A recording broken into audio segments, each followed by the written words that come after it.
Et allez, c'est parti, encore un nouveau drame aux États-Unis qui va faire encore augmenter les tensions de la guerre culturelle d'un cran. Donc, ce que vous voyez là, eh bien, c'est une personne qui est chauffeur de la voiture qui s'est fait tuer. On voit le coup de feu là, et juste après, dans la seconde qui suit, enfin, dans les 10 secondes qui suivent, la voiture va s'encastrer quelque part hein, parce que ben, la personne a été tuée d'une balle dans la tête.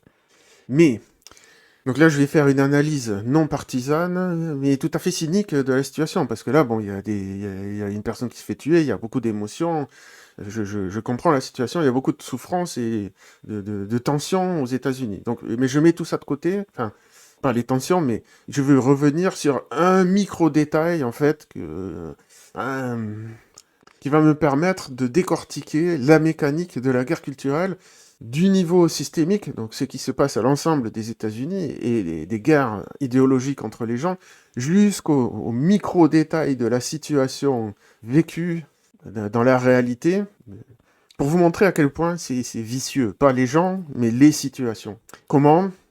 Enfin, l'idée, c'est de vous montrer à quoi ça tient. S'il faut, derrière, ça va mettre le feu aux poudres et ça va dégénérer aux États-Unis. Et peut-être que non, mais imaginons que ce soit le cas. En tout cas, ça va empirer la situation.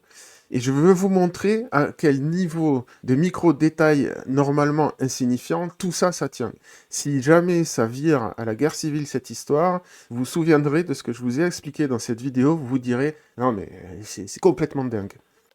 Donc je précise, je travaille hein, sur mon livre sur la guerre culturelle et là, je peux pas louper l'occasion. Alors, la couverture, je l'ai refaite entre-temps, mais je peux pas louper l'occasion d'analyser cette vidéo tellement, en fait, c'est la substance de mon livre.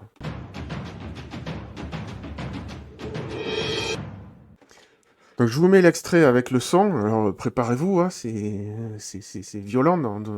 Et ensuite, je vous explique un peu le contexte de tout ça. Et après, on va revenir sur l'analyse en détail de cette vidéo, du moment fatidique. No! No! Shame! Shame! Oh my fucking god! Donc, ici, c'est un agent de l'ICE. C'est la police des frontières, si vous voulez. Leur rôle, c'est qu'en ce moment, il y a des grosses tensions autour de l'immigration, parce que Biden a ouvert les portes de l'immigration grand ouvert, et maintenant, Trump veut les refermer.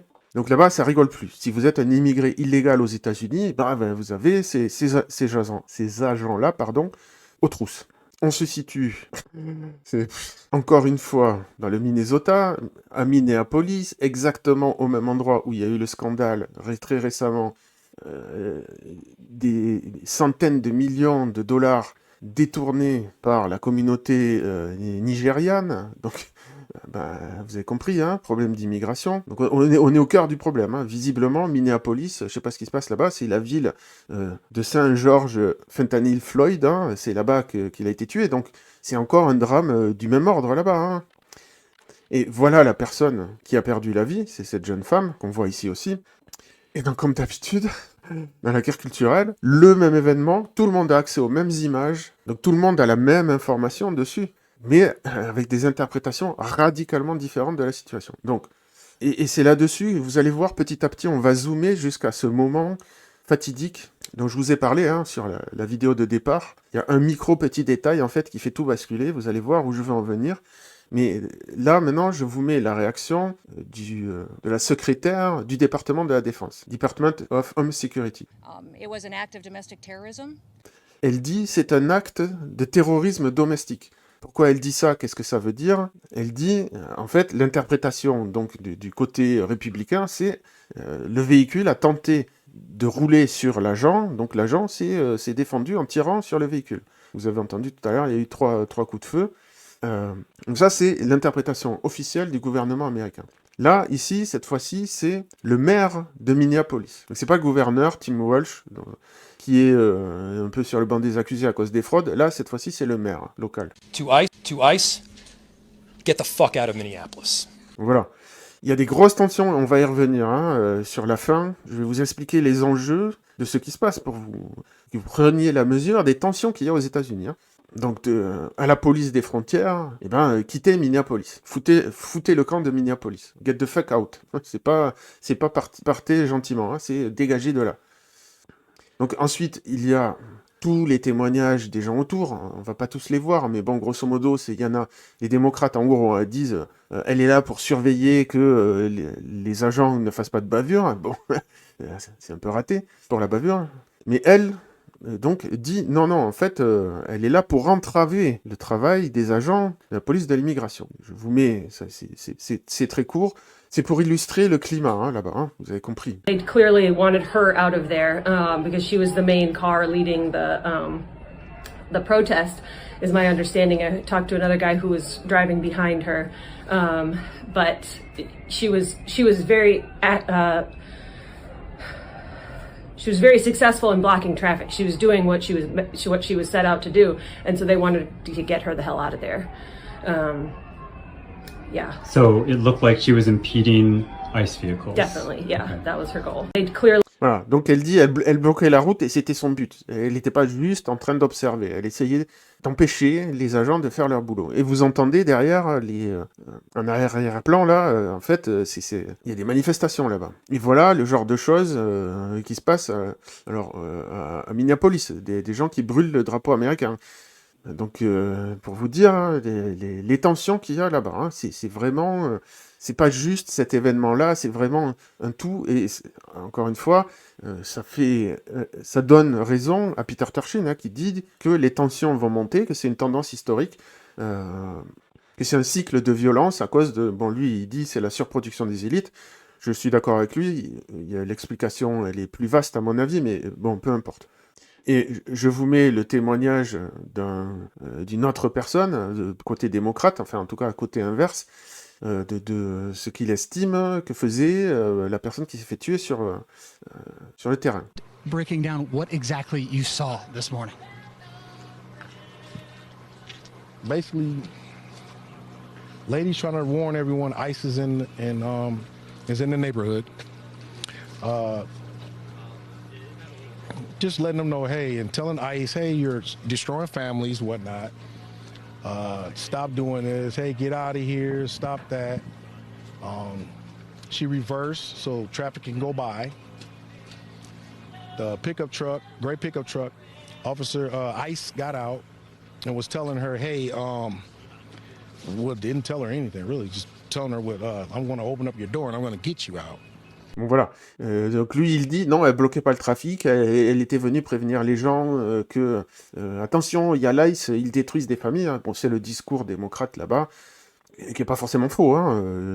Les illégaux, des fois ils ont de la famille, des fois qui est légale, des fois qui est pas légale, enfin moi je connais pas tous les détails. Mais ce que je veux vous montrer, c'est que, c'est toujours un peu comme ça, chacun a son opinion sur la situation, mais là on est face à des mêmes faits, que tout le monde a vu la même chose, mais vous voyez bien que déjà, on a des interprétations très divergentes. Pour certains, elle bloquait le trafic, pour d'autres, elle était juste en train de se retourner, et pour certains, elle a tenté de tuer un officier, et pour d'autres, non, elle était juste en train d'essayer de se barrer. On va regarder, alors, c'est un micro-petit détail, et on voit pas bien, c'est le seul angle de vue dont on dispose. En tout cas, pour l'instant, il y en aura peut-être d'autres qui vont sortir parce qu'il y a des téléphones partout maintenant. Donc, ce que je veux que vous regardiez, ça va se passer ici. Là, on a cet agent-ci qui essaie d'ouvrir la porte. Donc, lui ne tire pas sur la personne. Mais derrière lui, donc on voit pas très bien. Donc ici, là, il y a un deuxième agent qui est devant le véhicule. Le véhicule recule, et puis ensuite, on voit que le véhicule prend cette trajectoire, qui va aller vers la droite, là-bas. Donc là, vous voyez la roue. En fait, ce que je veux que vous regardiez, c'est la roue. Je vais mettre la séquence une fois, et ensuite, je vais vous expliquer le petit détail, on va la re-regarder. Pour moi, absolument tout se joue là, et vous allez voir un peu l'ironie de la situation, c'est pas pour dédouaner les gens, mais vous allez voir que c'est un peu comme si le destin s'acharnait sur les gens. Moi, je coupe le son, là, ça sert à rien. Voilà, regardez cet agent-là. Là, la voiture lui fonce dessus, mais hop, on voit la roue, elle tourne vers la droite, et là, il tire. Donc, je vais laisser la séquence pendant que je commente, comme ça, vous pouvez regarder. Voilà, là, on voit l'arme ici, et paf, on voit qu'il tire. Ensuite, il retire 2 fois, je crois, après, derrière. Mais là, on voit bien que la voiture, elle part vers la droite. Vous voyez, la roue, là, elle est tournée vers la gauche, puis là, elle est en train de braquer, et là, elle part tout à fait vers la droite. Le problème, c'est que là, elle avance. Pendant qu'elle avance, la roue, elle n'a pas encore fini de tourner. Donc, L'agent qui est ici, lui, il a une personne en face de lui dans un véhicule qui est en train de lui foncer dessus.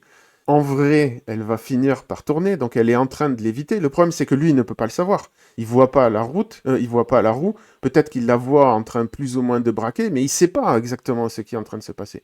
Donc, il se dit, elle me fonce dessus, bah je tire. Et il ne peut pas en être autrement. Il est face au véhicule. C'est vraiment...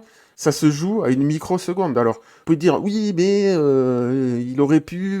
Ben non, en fait, il aurait pas pu, parce que c'est sa vie qui est en train d'être jouée, là, à ce monsieur. Et,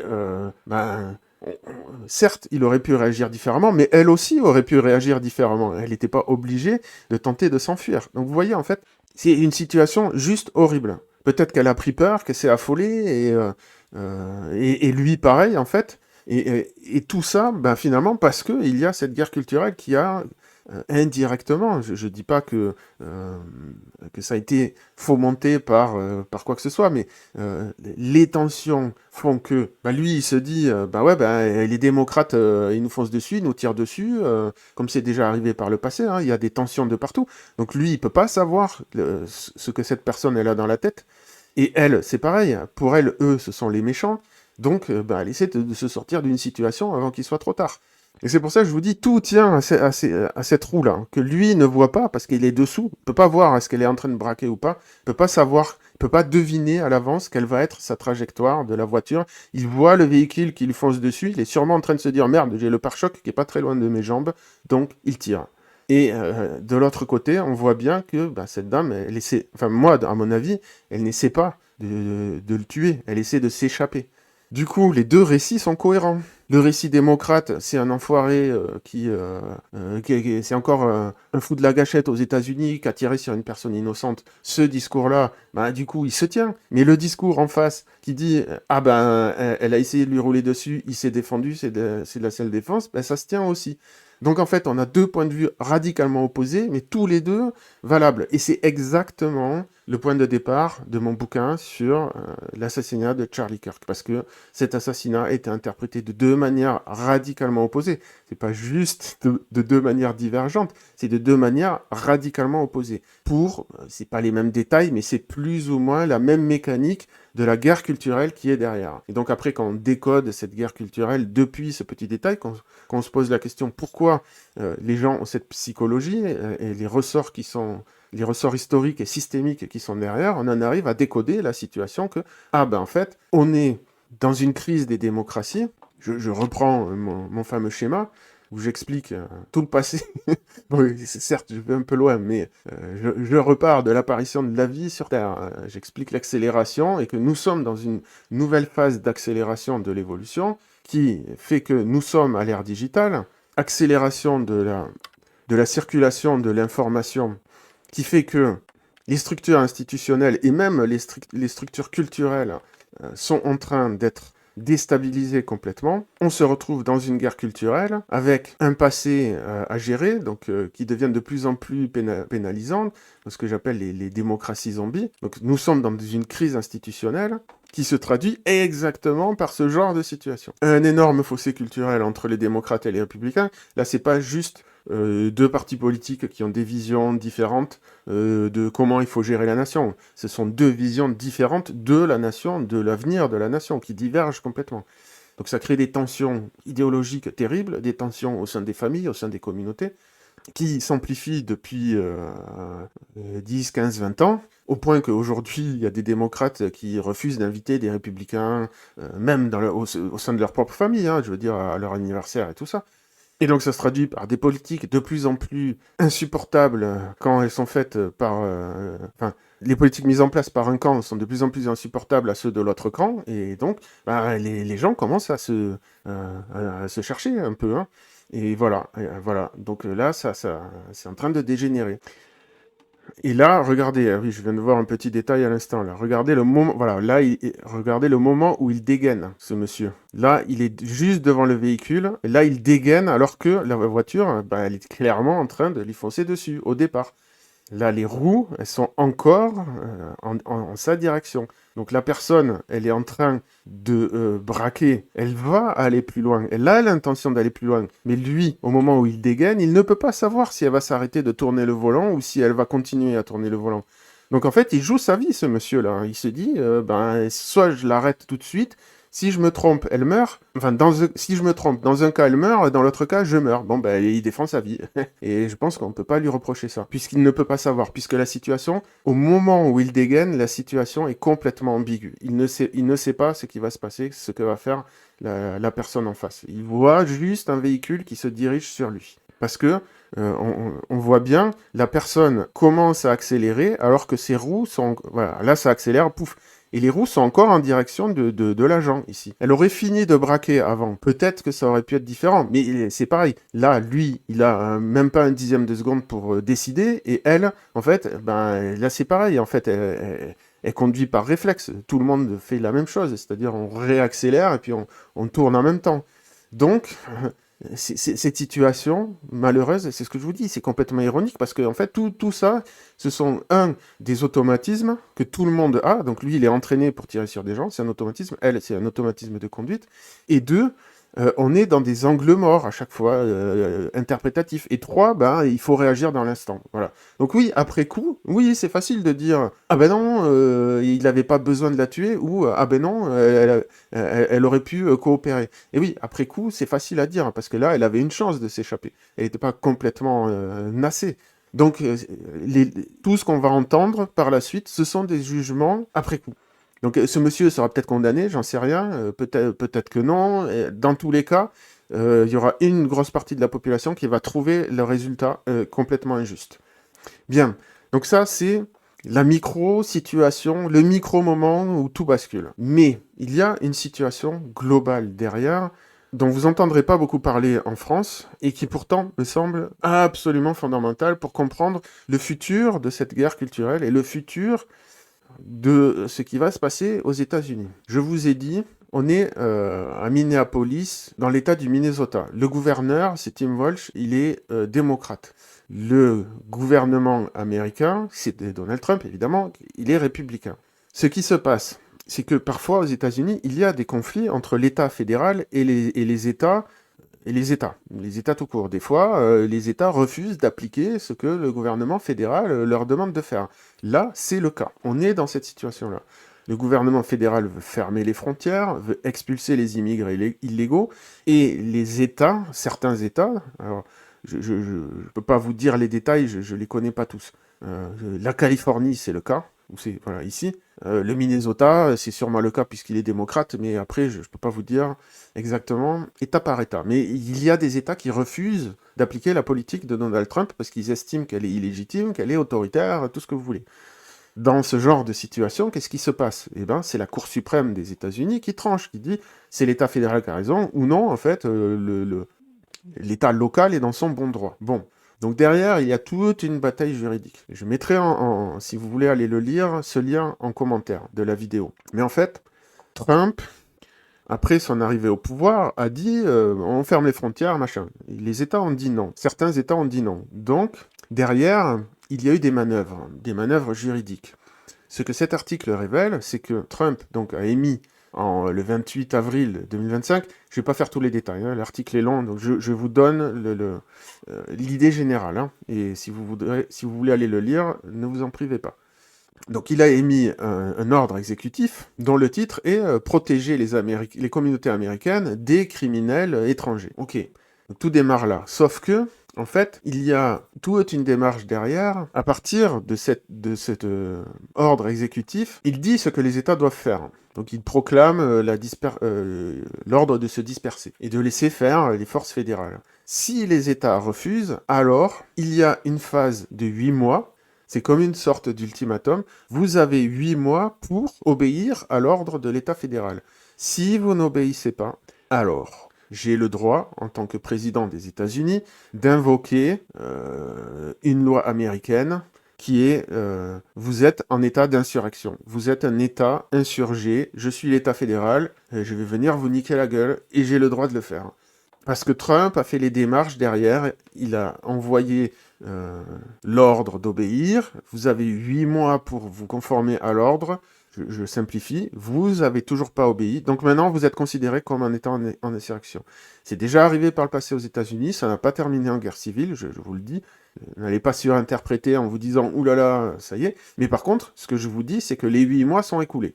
Et le petit bonus, c'est qu'apparemment, l'histoire de la capture du narcotrafiquant, l'histoire de la capture du président Maduro du narco-État, ouais, je sais pas si c'est le cas, en gros c'est ce que dit l'administration américaine.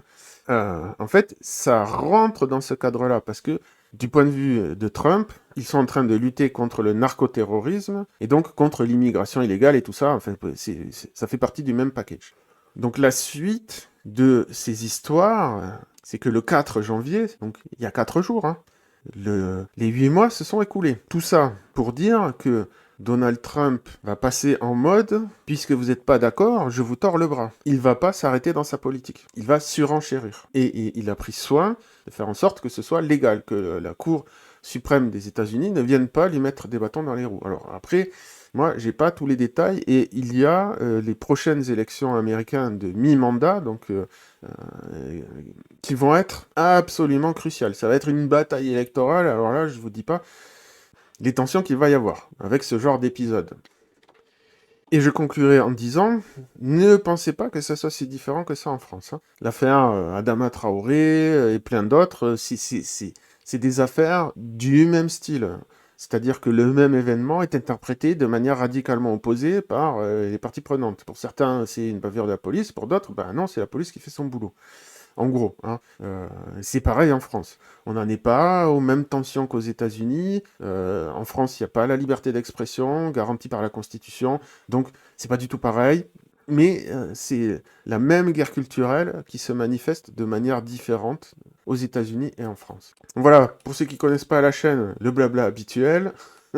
Je suis Johan, ancien directeur technique du web, féru de spiritualité. Sur cette chaîne, j'ai le projet de réconcilier science, spiritualité, société et santé. Donc là, c'était plutôt un sujet société, mais avec un côté, donc la guerre culturelle, ça fait partie de la transition spirituelle que nous vivons, je vais le dire comme ça. Et ben si vous ne connaissez pas la chaîne, si vous n'êtes pas abonné, abonnez-vous et mettez la cloche pour recevoir les notifications. Likez, commentez, partagez, des trucs habituels. Et sachez que ça m'intéresse de développer la chaîne avec vous. Donc s'il y a des sujets que vous avez envie que je traite, proposez-les-moi. J'en ai régulièrement, donc je suis très content de cet aspect-là. Ça nourrit la chaîne, ça me facilite les choses pour trouver des sujets. Et puis je traite de sujets qui vous intéressent, du coup. Si vous êtes créateur de contenu, les autres, ça m'intéresse pas, les critiques. Hein, je vous le dis, les kidams qui consomment du YouTube, je m'en fiche de vos critiques. Par contre, ceux qui sont créateurs de contenu, si vous avez des critiques constructives à faire, n'hésitez pas. Et si vous n'êtes pas d'accord, plutôt que de me faire parfois des tartines en commentaire que je ne lirai pas, je n'ai pas le temps. Hein, par contre, si vous êtes chaud, venez faire un débat avec moi sur la chaîne, ça profitera à la chaîne, et puis ben, vous pourrez exprimer vos opinions et je pourrai répondre. Je pense que c'est un deal plutôt fair-play.